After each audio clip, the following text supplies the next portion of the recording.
사람들은 가끔 인생을 사계절로 비유하곤 합니다.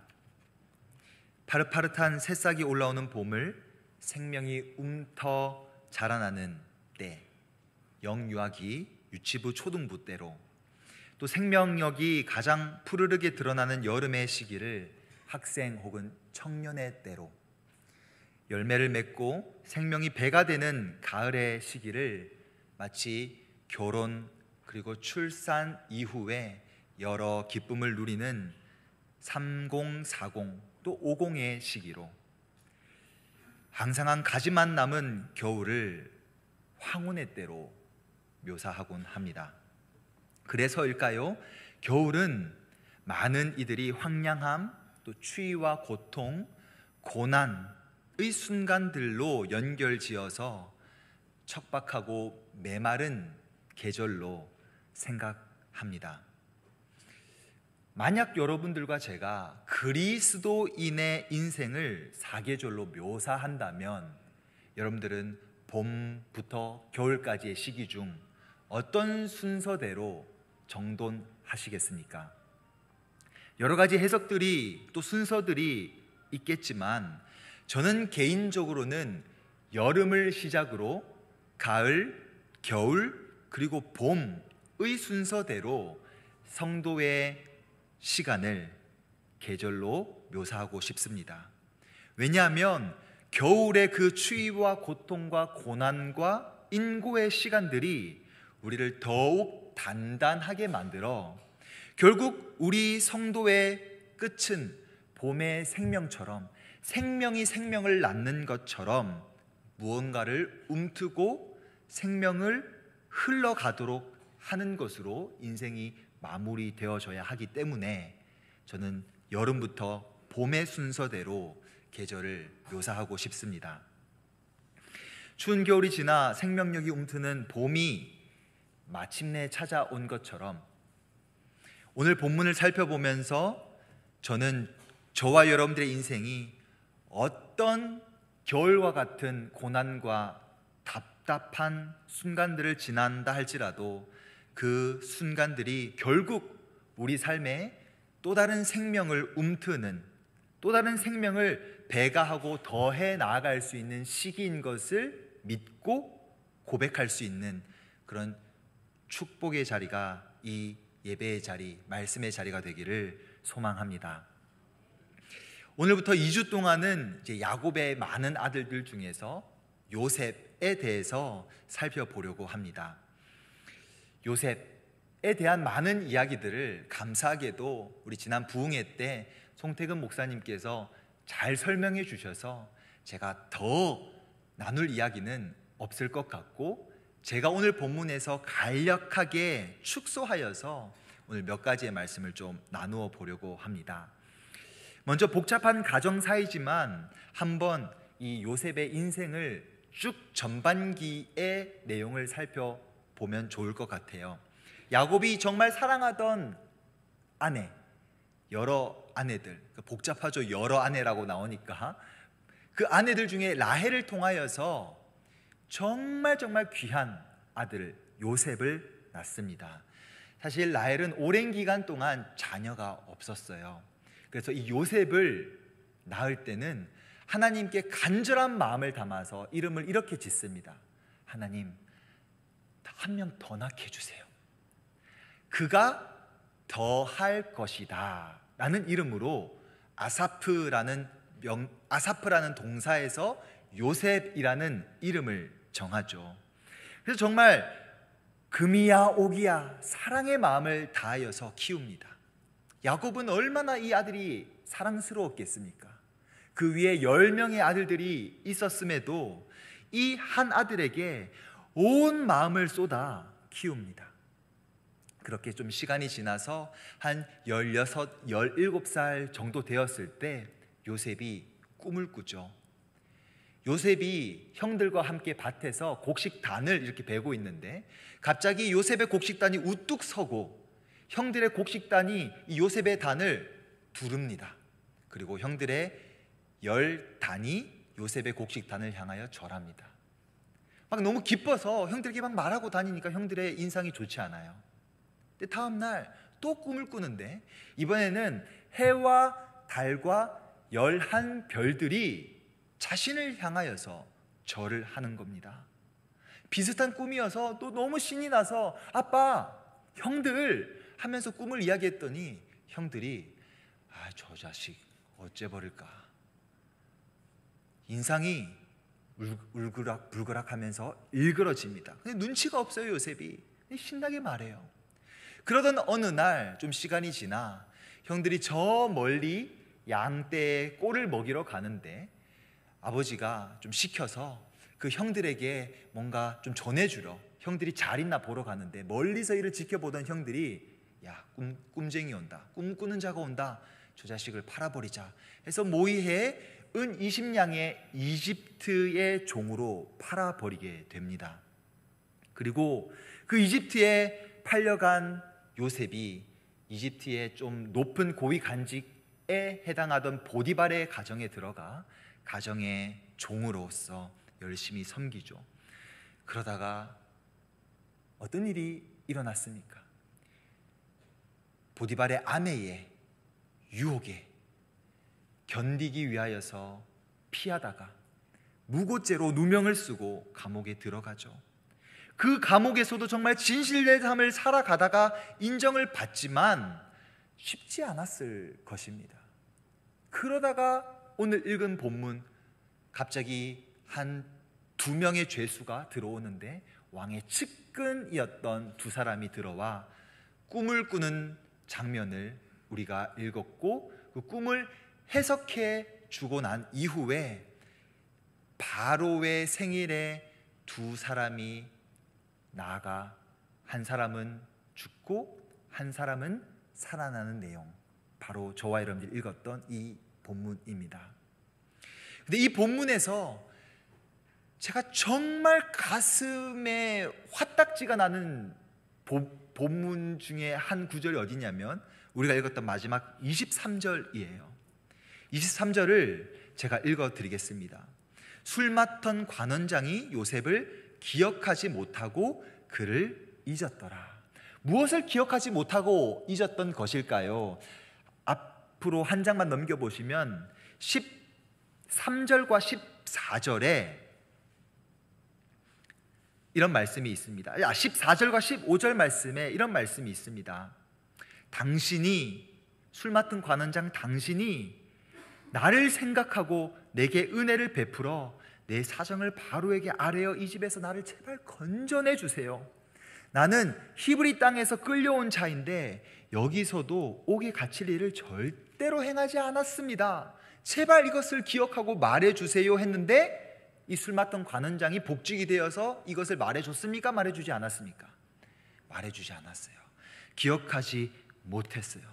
가슴이 너무나 속상한 대목이 바로 저는 이 대목이 아닐까 생각해 봅니다. 17살에 종으로 팔려와 이집트의 총리가 되기까지 13년의 기간이 있었는데 정확히 몇 년 나눌 수는 없겠지만 종으로서 그리고 감옥에서 13년을 버티고 인내하며 견뎠다가 이제는 조금 빛을 바라볼 수 있을까? 정말 희망을 간절하게 품을 수 있었던 순간 요셉은 희망 고문 당하듯 또다시 10년의 고통 속으로 들어갔을 겁니다. 바로 이어지는 구절이 만 2년 후에 바로가 꿈을 꾸었고 이때 이 술 맡던 관원장이 하고 요셉을 생각해냈지만 우리야 결론적으로 알고 있지만 요셉의 입장에서는 2년 뒤에 내가 나갈 거라는 보장을 할 수 없었기에 나는 정말 감옥에서 썩겠구나, 나는 정말 이렇게 내 인생이 마무리되겠구나, 하나님이 주신 꿈이고 뭐고 하나님이 나와 함께 하셔서 형통했다라는 것은 결론적인 이야기지 나는 그냥 이렇게 썩어 없어지겠구나 는 고통 가운데 그 시간들을 보내지 않았을까 생각해 봅니다. 앞서 잠깐 말씀드렸던 것처럼 많은 분들이 우리가 요셉이 종으로 있을 때에도, 감옥에 있을 때에도 하나님이 함께 하셔서 형통한 삶을 살았다라고만 생각하시는데, 맞는 말이지만 이것은 결론적인 이야기, 돌아보니 모든 것이 하나님의 은혜였습니다 라고 고백할 수 있는 자리에 서서 할 수 있는 이야기고, 지금까지 지내온 것 주의 크신 은혜입니다 라고 인생의 끝에서 할 수 있는 고백이지, 이것을 마치 고난 속에 있는 누군가에게 하나님이 당신과 함께 하시니 이 고난에는 뜻이 있을 거니까 잘 버텨보세요, 이거는 정말 고통 혹은 고난과 같아온 폭력이 될 수 있는 것이죠. 그래서 저는 조금 더 입체적으로 이 고난을 설명하기 위하여 두 군데 정도의 말씀을 순서대로 좀 찾아보려고 합니다. 먼저 시편 105편 17절부터 19절 말씀인데요, 조금 찾아보는 번거로운 수고가 있겠지만 우리 한번 함께 찾아보도록 하겠습니다. 시편 105편 17절부터 19절 말씀, 제가 가진 성경 구약 880면에 있습니다.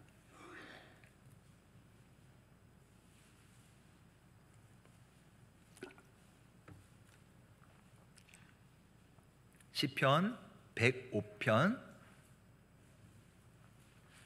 17절로 19절 말씀,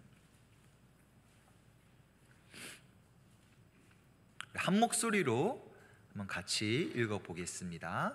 시작. 그가 한 사람을 앞서 보내셨으며 요셉이 종으로 팔렸도다. 그의 발은 착고를 차고 그의 몸은 쇠사슬을 메었으니 곧 여호와의 말씀이 응할 때까지라. 그의 말씀이 그를 단련하였도다. 아멘. 여기 18절에 기록되어 있는 묘사가 요셉이 종으로서 팔려간 이후 감옥에 갇혀 있었던 심정을 시적으로 기록해 놓은 말씀입니다. 그의 발은 착고를 차고 족쇄를 차고 묘사가 되죠. 그런데 그의 몸은 이라고 되어 있는데, 여러분들 가지신 성경 옆에 그 몸 옆에 1이라는 숫자 보이십니까? 네, 따라가 보시면 혼 혹은 영혼이라고 되어 있을 겁니다. 우리 개역 개정 성경은 의역을 했는데 좀 더 직역을 하자면 그의 영혼에 철이 다가와 관통한다는 뜻입니다. 그의 영혼에 철이 들어온다. 이 시적인 표현이죠. 예전에 한 가수가 부른 노래를 제가 부르면서 좀 경박스럽지만 울 뻔한 적이 있습니다. 그 가사를 제가 잠깐 말씀드리면, 총 맞은 것처럼 가슴이 너무 아파. 그러자 옆에 있던 제 친구가, 총 맞으면 죽어, 뭔 가슴이 아파. 이 시적인 표현을 아시겠죠? 영혼에 철이 들어오면 죽어가 아니라 영혼을 뚫고 들어오는 그 철을 오롯이 느끼는 것처럼 고통스러웠다. 누가요? 요셉이요. 물론 하나님 함께 하시니 형통한 삶을 살았죠, 결론적으로는. 하지만 요셉이 겪을 그 당시, 그 순간은 정말 철이 내 가슴을 애워 파는 듯한, 철이 내 심장을 애워 파는 듯한 고난의 순간이었다라는 것입니다. 이것은 일전 우리 부흥회 때 나의 길 오직 그가 아시나니 나를 단련하신 후에, 이 단련이라는 표현이 시험하다라는 표현과 비교된 것과는 다른 단련입니다. 철이 내 가슴을 파고 들어와서 하나님의 말씀이 그 철을 통하여 단련한다는 말씀이 뒤에 이어지는 말씀 19절 말씀입니다. 19절 말씀을 다시 한번 읽어볼게요. 곧 여호와의 말씀이 응할 때까지라. 그의 말씀이 그를 단련하였도다. 이 단련은 철을 단련한다는 거예요. 철을 단련한다.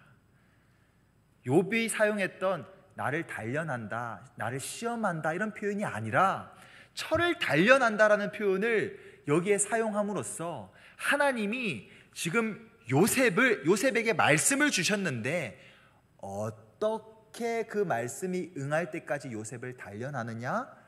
그 철을 통하여서, 그 고난의 순간을 통하여서 요셉을 단련해 간다라는 것입니다. 그러면 우리에게 질문이 생기죠. 왜 그렇게까지 요셉이 단련되어야 합니까? 왜 그렇게까지 요셉의 영혼이 철로 애벼 파는 듯한 그런 고난의 순간을 오롯이 감당해야 하기까지 그의 고난이 더해져야만 합니까? 결론적으로 이야기하자면 요셉이 품어야 할 생명이, 요셉이 잉태해야 할 생명이, 요셉이 그의 이름처럼 더해야 할 생명들이 많기 때문에 그렇습니다. 한 작가가 이런 이야기를 하였습니다. 나무의 나이테가 우리에게 가르치는 것은 나무는 겨울에도 자란다는 것입니다. 그리고 겨울에 자란 부분일수록 여름에 자란 부분보다 훨씬 단단합니다. 그럼 고난의 순간 속에서 요셉은 더 단단해져야 했고, 그리고 그 단단해지는 고난의 과정, 단련의 과정이 있어야지만 앞으로 이집트에 다가올 수많은 어려움과 시련 속에서도 수많은 생명을 품을 수 있고 수많은 생명을 잉태할 수 있고 더할 수 있다라는 것을 하나님은 미리 아셨기 때문에 그가 말씀이 응할 때까지 그 고난의 순간들을, 겨울과도 같은 순간들을 잘 감당하시기를 바라며 그에게 고난을 허락하셨다라는 것입니다. 생명을 더하기 위해서, 생명을 낳기 위하여서, 생명을 품기 위하여서는 필연적으로 우리에게는 어떤 불편함, 고통스러움, 답답함들이 다가옵니다. 예전 임신한 아내를 보면서 참 많은 생각을 했었던 적이 있습니다. 잠을 잘 자지도 못하고, 아픈데도 쉽게 이런저런 아무 약을 먹지도 못하고, 저는 몸살로 오면 바로 판코레이 2개 먹거든요. 근데 그것도 잘 못 먹는 거예요. 나중 만삭 때는 잘 걷지도 못하고, 숨도 잘 못 쉬고, 다리는 붓고. 생명을 하나 더 잉태하고 이 세상에 낳기 위해서도 이런 기쁜 수고와 눈물과 아픔이 있는데, 하물며 요셉은 이 70명이라고 하는 나중 더 많은 수의 생명들을 품고 이 생명들을 더해야 하니 얼마나 그 고난의 시간들이, 그 개인적으로는 답답하고 눈물을 흘리고 철이 가슴을 에이는 듯 아프지만 하나님이 보셨을 때는 감당해야 할 시간이었겠습니까? 이 말씀을 먼저 우리 삶에 적용해 봅시다. 나의 사랑하는 가족 중에 혹 믿지 않는 누군가가 있으십니까?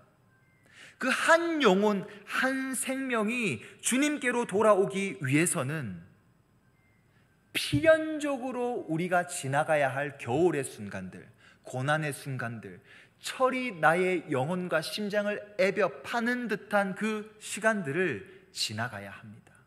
그 철이 단련되는 시간처럼 이리 맞고 저리 맞고, 이리 두드려 맞고 저리 때림 받고, 그런 순간들을 마주해야 한다는 것이죠. 그냥 수리수리 마수리 얍 해서 되면 얼마나 좋겠습니까? 하나님이 그냥 요셉을 쉽게 총리가 되게 해서 그 고난 순간 지나지 않고 총리가 되게 하시지 못했겠습니까? 그러나 그 철의 단련의 시간들이 우리에게 필요한 이유는 그 겨울의 시간들을 지나 야심한 생명을 품고 생명을 낳고 생명을 감당할 수 있기에 우리에게는 나의 사랑하는 가족, 그리고 내가 사랑하는 이웃, 또 누군가를 품기 위하여 그 시간을 지나가야 한다는 것입니다. 그러면 이 연무동 땅을 우리 교회에게 주옵소서라는 기도의 제목 안에 담겨 있는 의미가 확 무겁게 다가오시죠, 그죠? 이 연무동 땅에 살고 있는 이 생명들을 품기 위하여 우리 수원성심교회는 얼마나 더 그 철의 단련의 시간을 지나가야 하겠습니까? 때로는 견뎌야 되겠죠. 때로는 감내해야 되겠죠. 그러나 이런 오해 저런 오해 마주하고 싶지 않는 순간들을 직면하다 보면 다 때려치우자 하는 순간들이, 시간들이, 마음들이 찾아오지 않겠습니까?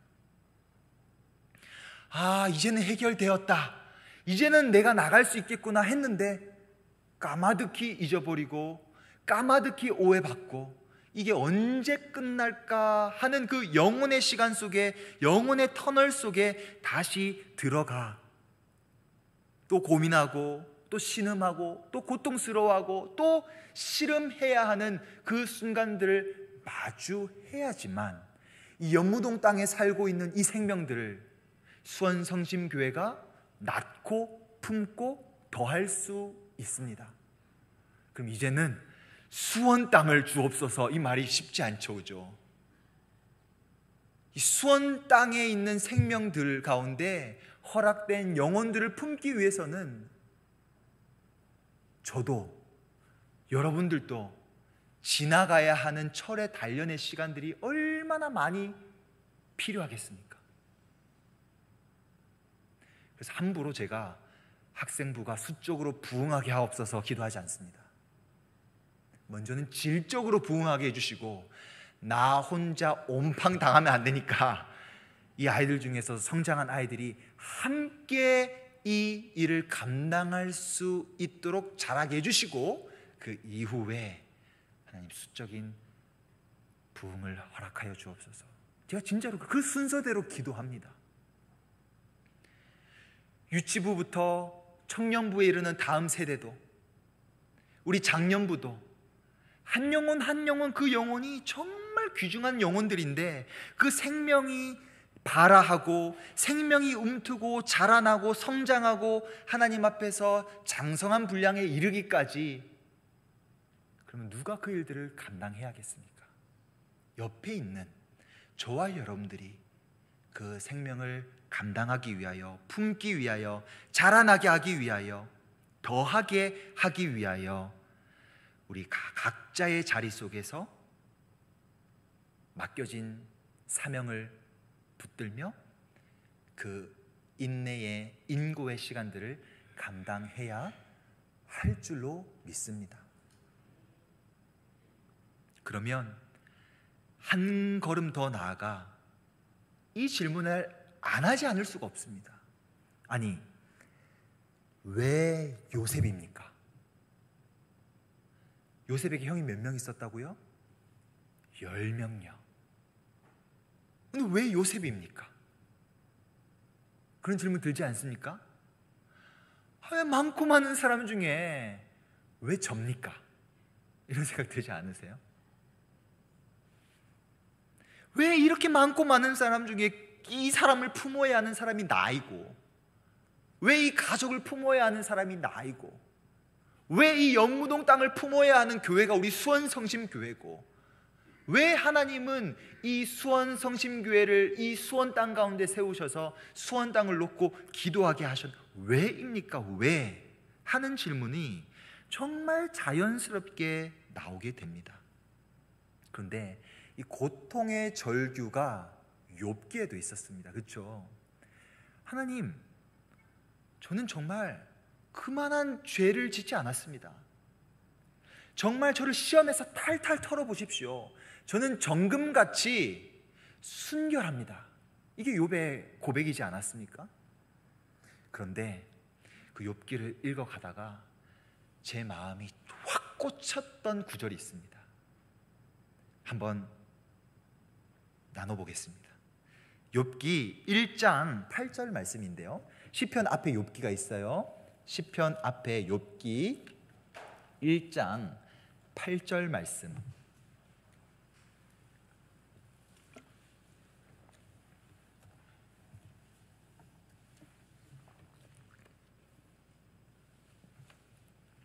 우리 한번 큰 소리로 같이 읽어보도록 하겠습니다. 시작. 여호와께서 사탄에게 이르시되 내가 내 종 욥을 주의하여 보았느냐. 그와 같이 온전하고 정직하여 하나님을 경외하며 악에서 떠난 자는 세상에 없느니라. 제 시선이 어디에 머물렀냐면 세상에 없느니라. 요셉 말고는 그 일을 감당할 사람이 없다는 것이죠.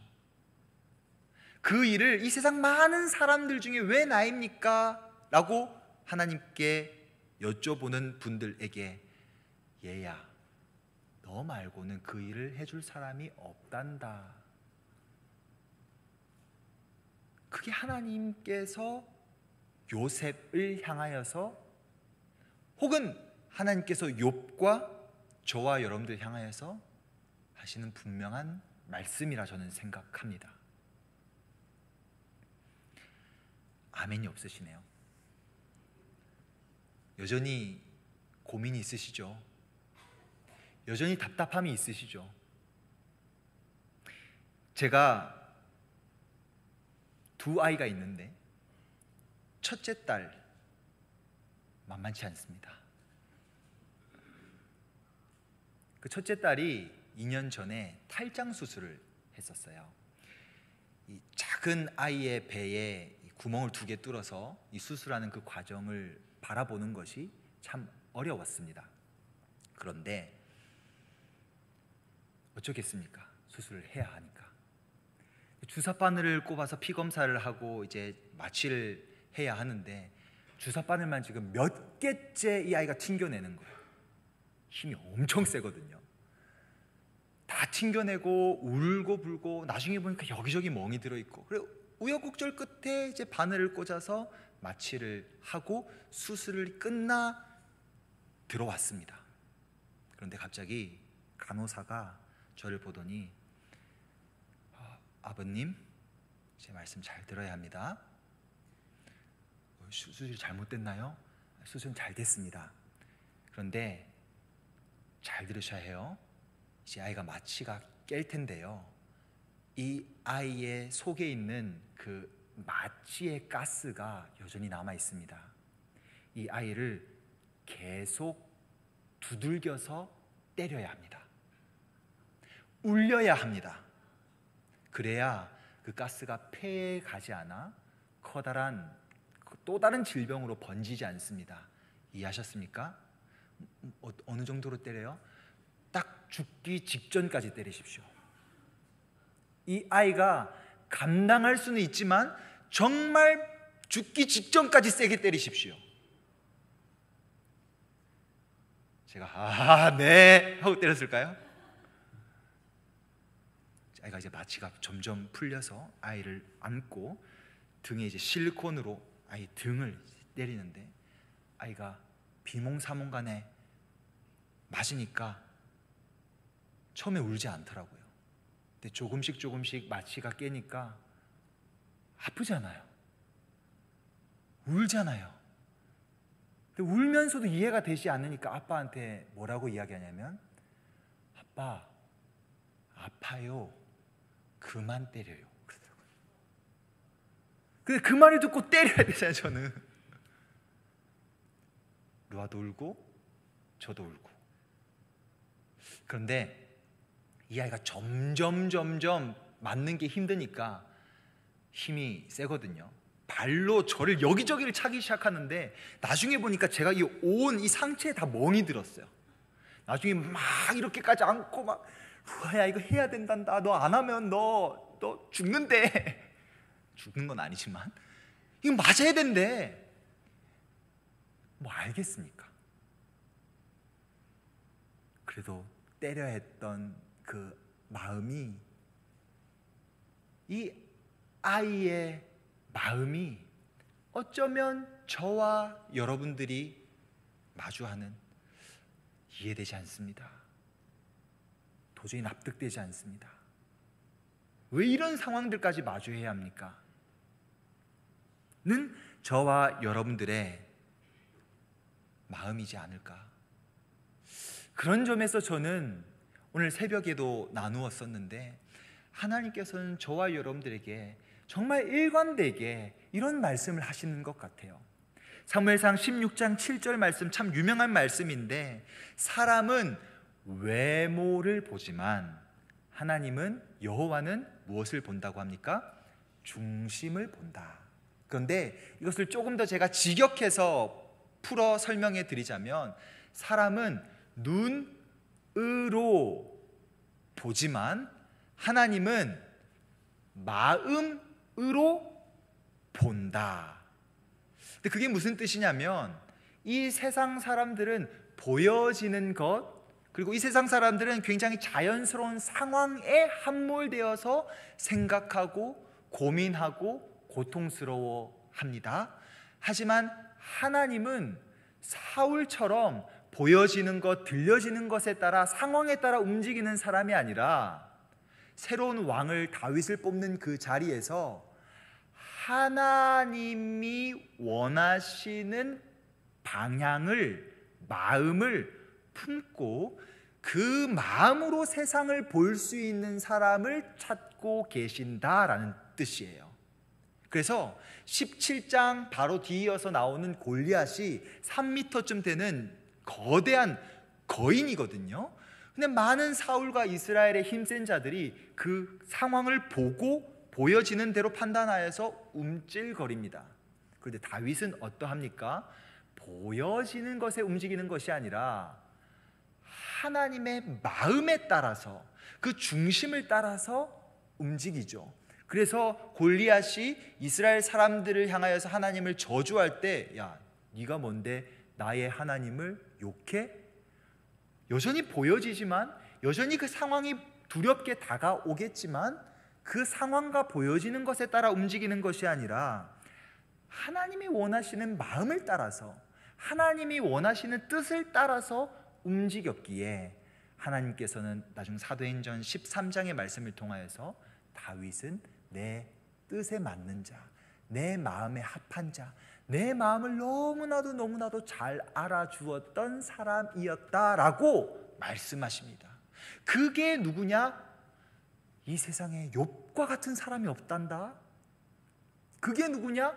왜 나에게 이런 고난을 더하십니까? 왜 철이 나의 심장, 나의 영혼을 애벼파는 듯한 이 아픔을 허락하십니까? 그럼에도 제가 그 말씀이 응할 때까지 인내하며 기다리겠습니다 했던 요셉을 향한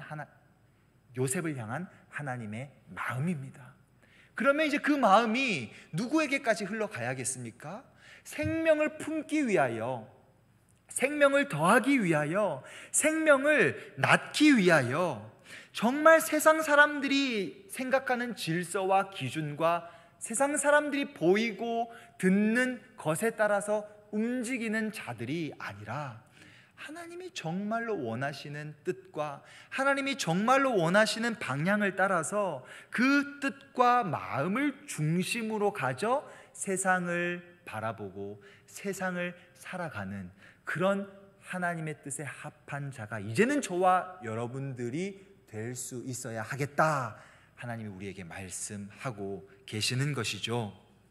즉, 이 상황이, 보여지는 상황이, 돌아가는 상황이 엉망인 것처럼 보이고 들려지고, 여전히 인간적인 생각과 기준으로서는 이거는 풀리지 않는 일들처럼 보이는 가운데서도 하나님, 그 생명을 더하기 위하여서는 제가 그 자리로 나아가겠습니다. 철이 저의 심장을 애벼 파는 듯한 그 상황을 제가 마주하겠습니다. 그 고백으로 나아가는 하나님의 사람들을 지금도 간절히 찾고 계십니다.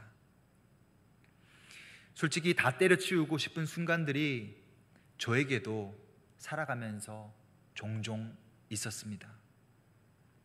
다 포기하고 싶고, 정말 하나님의 손을 붙들던 그 마지막 신락 같은 희망이 꺾일 때에 정말 이건 아니죠 하면서 그 손을 놓고 싶었던 때도 있었습니다. 그런데 그럴 때마다 하나님께서는 얘야, 그 자리를 감당해 줄 수 있는 사람이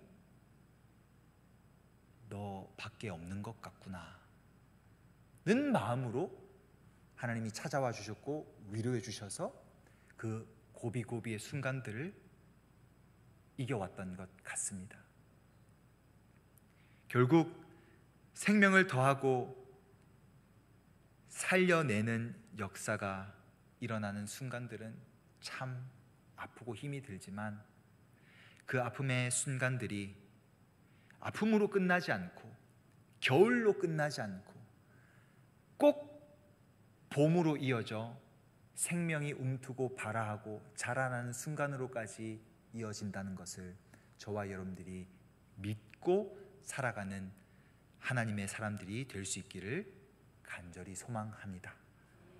그 자리로 저와 여러분들을 부르셨고 그 자리로 이 연무동 땅에 우리 수원성심교회를 세우셨고 이제는 나의 생각과 나의 기준과 내 눈으로 보여지고 내 귀로 들리고 이렇게 살아가는 것이 너무나 상식적으로 보여지는 상황에 따라 움직이는 것이 아니라 하나님의 마음과 하나님의 뜻과 하나님의 인도하심을 믿고 그 순간순간들을 때로는 견디고 버티고 인내하면서 저와 여러분들이 꼭 우리 각자와 수원성심교회를 통한 하나님의 원하시는 뜻과 하나님이 품고자 하는 그 생명들을